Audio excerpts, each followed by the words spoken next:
Things are beginning to move now. Not as fast as I'd like them to, but things are beginning to move. Yesterday I started putting together a post for the website, and I think it's hard to gauge how much you've done when you're in the midst of everything. So when I've done the you asked for, we delivered by, I've actually seen how much we've done, and if you think that Andy's only been employed nearly 6 months, the amount that we've achieved in such a short time, I think that's amazing. My job is to see that plan through for them, translate what they've got on paper into real life, and try and make sure it happens. Last year we had an assembly and we held it next door at Ibbotson Court, and we did have a few people come, but there weren't as many as we hoped had come.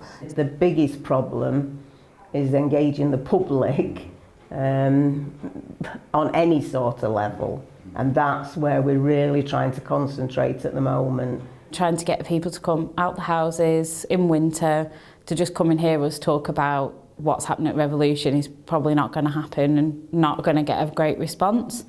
This year instead we've got a Volkswagen Beetle bus, and we're going to drive to a few streets, give out mince pies and hot chocolate, let people know what we have achieved so far this year, what we have planned for next year, engage the community's ideas. You could go back to the beginning and know what I know now.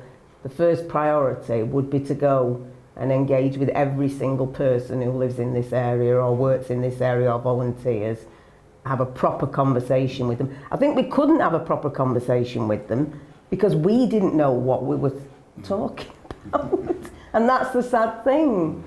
I'm hoping that these 5 streets that I'm targeting with the assembly will create maybe a core group of residents that do want to really get involved with the partnership, come to the meetings and really influence the decisions. Just hoping that Lindsay can really generate a group of people who have got the enthusiasm that we had at the very beginning, and they come in now and we capture that and we get them on board and we go on from there. We've got the business group.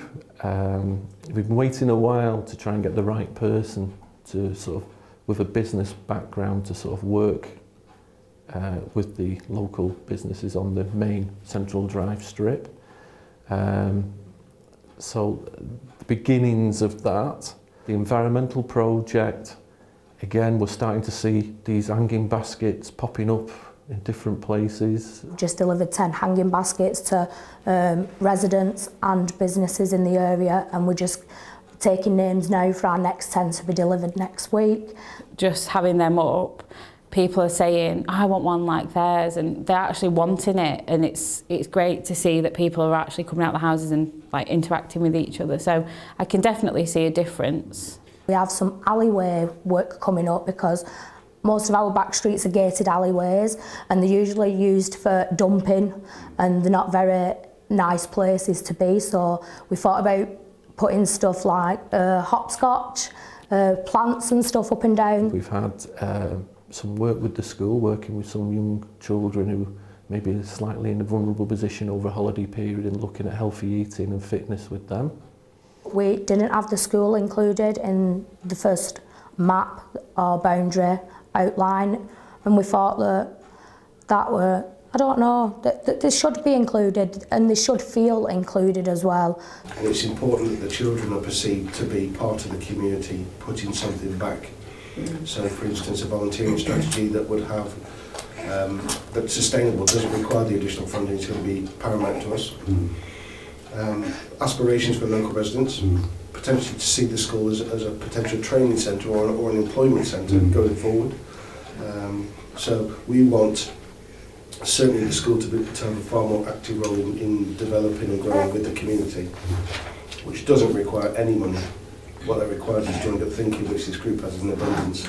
Now the hub's utilised a lot more as well, so we've got Fulfilling Lives who are starting to come and attend and do sessions from here.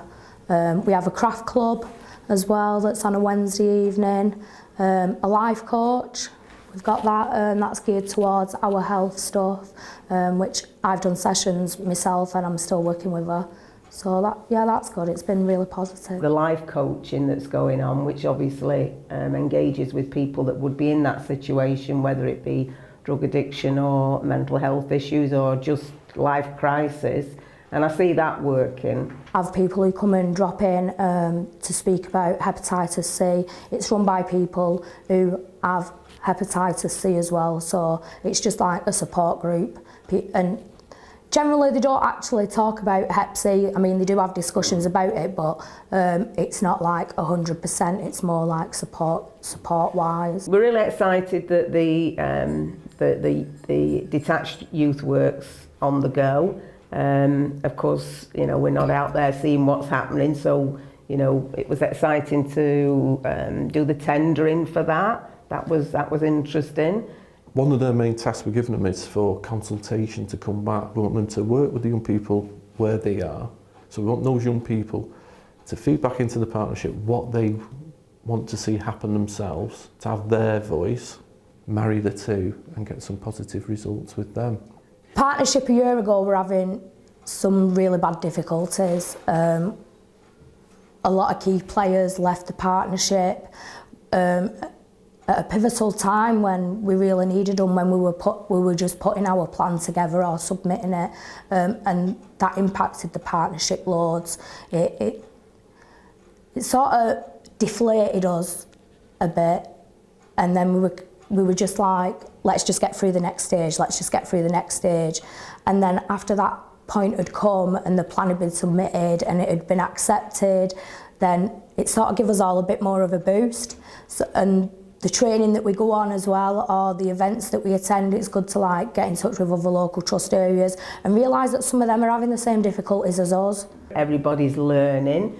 Seeing the big local making a difference in individuals, which is translating also into the group. So we have a small partnership group here, but the people in it, some of the key people are getting very highly skilled. It's given me the opportunity to grow in a lot of the way I think. I particularly like those chairs meetings that I go to and listening to the people there and their experiences. I'd like to see the lasting change by the community owning their own community, what the issues are. We've had some new partnership members come on, and that's been amazing because now we can sort of share the workload, or even if they don't want to be involved that much, we still have somebody else's opinion and somebody else's input, and it's a fresh set of eyes. I just want them to achieve like the community sense that's already here, but I want it to be enhanced. I want it to be brought out of the houses and into the community, because a lot of people do know each other. A bit like an oil tanker, we're sort of going, we've got a direction, it's picking up speed, and hopefully next year it just things will get faster, more things will be done, and then the trouble with oil tankers, it's going to be very difficult to stop. I know so many people who've kind of given up on life. So I'd like to see people, and it was something like that Tina said, the word hope, is that they'd have a hope. You know, I think some people in this area have just given up and can't see any way out of anything or any change or anything, and so a revolution is about change, and we'd like them to have that hope to be able to change. I want to see change, positive change. Like, we have this opportunity that is, no one's been given this before. People, yeah, sceptical until they realise that it is resident-led.